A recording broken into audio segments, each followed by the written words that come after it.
ইরানে যে গণঅভ্যুত্থান হতে যাচ্ছিল সেটা এই মুহূর্তে মোটামুটি নিয়ন্ত্রণে নিয়ে আসতে পেরেছে ইরানের রেজিম।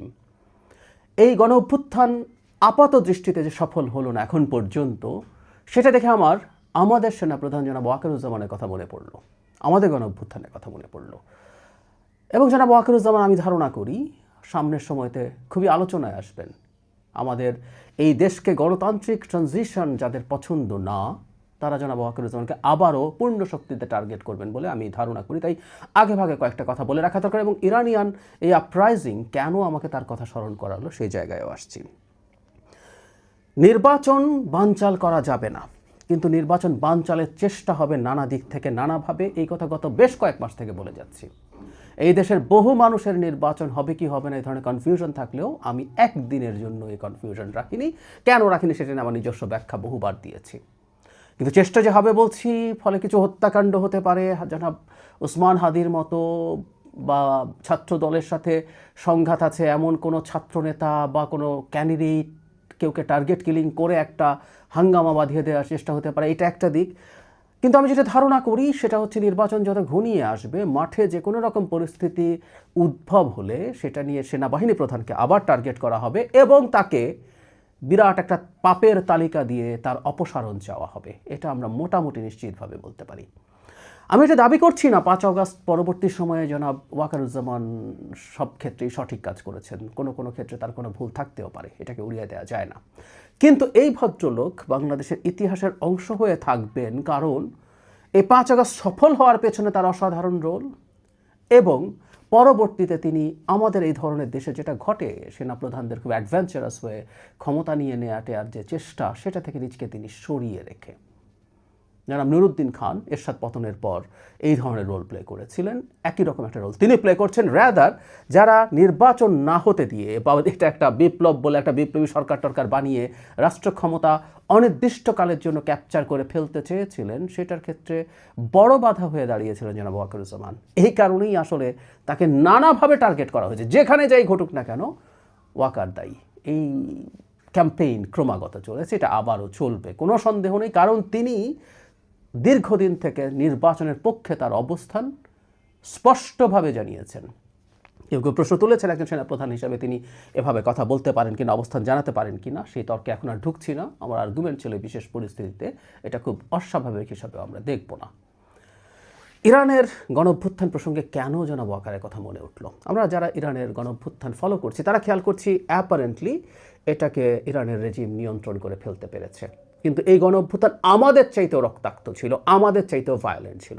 ইরানের প্রায় সব প্রদেশে, প্রায় সব বড় শহরে মারাত্মকভাবে এই প্রটেস্ট হয়েছে এবং এটাকে মারাত্মক বল প্রয়োগের মাধ্যমেই ইরানিয়ান রেজিম অ্যাপারেন্টলি নিয়ন্ত্রণে এনেছে।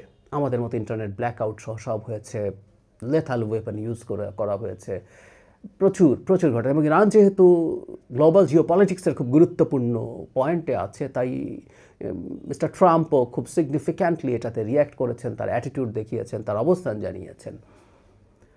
সর্বশেষ খবরে অন্তত 3000 মানুষ হত্যাকাণ্ডের শিকার হয়েছে, এটা স্বীকৃত তথ্য। এমনকি ইরানের আয়াতুল্লাহ খামেনি এই হাজার হাজার মানুষ নিহত হওয়ার কথা স্বীকার করে আমেরিকা এবং ষড়যন্ত্রকারীদেরকে দায়ী করেছেন। তার মানে এটা হয়েছে।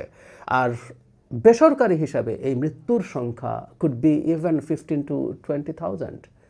এত মানুষের হত্যাকাণ্ড হলো, কিন্তু এখন পর্যন্ত অন্তত এই রেজিমের পতন হলো না। আমি যদিও মনে করি এই রেজিম আসলে টিকবে না, এই গণ অভ্যুত্থানও তার পতনের একটা গুরুত্বপূর্ণ মাইল ফলক হিসেবে থাকবে। কিন্তু এই যে এখন পতন হলো না, এটা কেন হলো না?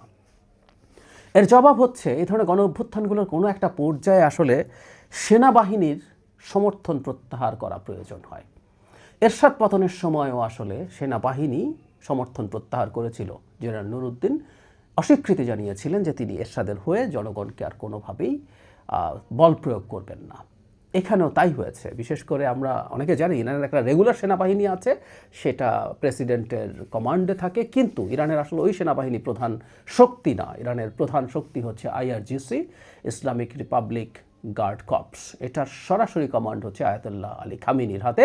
এটা শুধু দেশে না, এটার বাইরেও আরও বহু শাখা প্রশাখা আছে, প্রক্সিদেরকে মেনটেন করে। আমরা জানি যে লেবাননের হেজবুল্লাহ, তারপরে হৌতিরা আছে, যারা যারা আছে, ইনফ্যাক্ট হামাস আছে, প্রত্যেককে আসলে আইআরজিসি নিয়ন্ত্রণ করে। সো খুবই পাওয়ারফুল একটা বাহিনী। এই বাহিনী আসলে তার সমর্থন প্রত্যাহার করেনি ইরানের যে রেজিম তার উপর থেকে। এই কারণেই আসলে এই মারাত্মক ভায়োলেন্ট আপরাইজিংয়ের পরও অ্যাটলিস্ট এখন পর্যন্ত এরা টিকে আছে। এবং টিকে থাকার ফলে যেটা হয় প্রচুর রিপ্রেশন শুরু হবে। কয়েকশো মানুষকে গ্রেফতার করা আছে যাদের মৃত্যুদণ্ড হতে পারে, সংখ্যাটা অন্তত 800 এরকম বলা হচ্ছে। ইরান পৃথিবীর সবচেয়ে বেশি মৃত্যুদণ্ড কার্যকরকারী দেশগুলোর একেবারে টপে থাকে। গত বছরও এখানে 1500 মানুষের মৃত্যুদণ্ড কার্যকর করা হয়েছিল।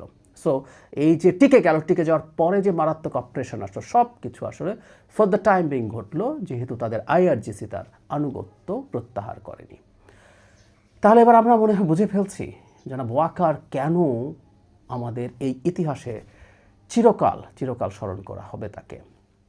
সেটা হচ্ছে তিনি শেখ হাসিনার উপর থেকে যদি সমর্থন প্রত্যাহার না করতেন তাহলে শেখ হাসিনা টিকে যেতে পারত, অসংখ্য মানুষের মৃত্যু হতে পারত, এবং তিনি যদি বিরোধিতা করার পর যদি পাল্টা কিছু হয়ে যেতে পারতো, অন্য কোনো জেনারেল যদি শেখ হাসিনার পক্ষে গিয়ে এটাকে সামাল দিয়ে ফেলতে পারতো, তিনি মৃত্যুদণ্ডের আসামি হতেন। আমরা দীর্ঘদিন এই কথা বলছি।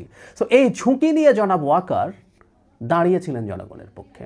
হ্যাঁ, কোনো সন্দেহ নাই যে আমাদের সেনাবাহিনীর মধ্য থেকে নিম্ন পর্যায় পর্যন্ত অল দ্য অফিসার্স তার কিছুদিন আগেই তার শেখ হাসিনার পক্ষে দাঁড়াতে অস্বীকৃতি জানিয়েছেন। এই মাটির সন্তানরা তারা তাদের মতো করে এই কাজটা করেছেন, খুবই চমৎকার। কিন্তু প্রধান হিসাবেও তিনি এই ঝুঁকিটা নিয়েছিলেন। মজার ব্যাপার হচ্ছে এরপরও কিছু মানুষ তাকে ভিলেন বানানোর চেষ্টা করে। কারণটা হচ্ছে ওই যে তিনি এই যে যারা সরকারের ভেতরের একটা অংশ, সরকারের বাইরের একটা অংশ, যাদের একটা অংশ দেশে থাকেন, বিদেশে থাকেন, অমুক গ্যাং বলে পরিচিত আছেন, কেউ ন্যারেটিভ তৈরি করেন, কেউ এটাকে অ্যাম্প্লিফাই করেন, কেউ এনার্কি তৈরির চেষ্টা করেন, প্রত্যেকের কমন শত্রুদের একজনে পরিণত হয়েছেন তিনি।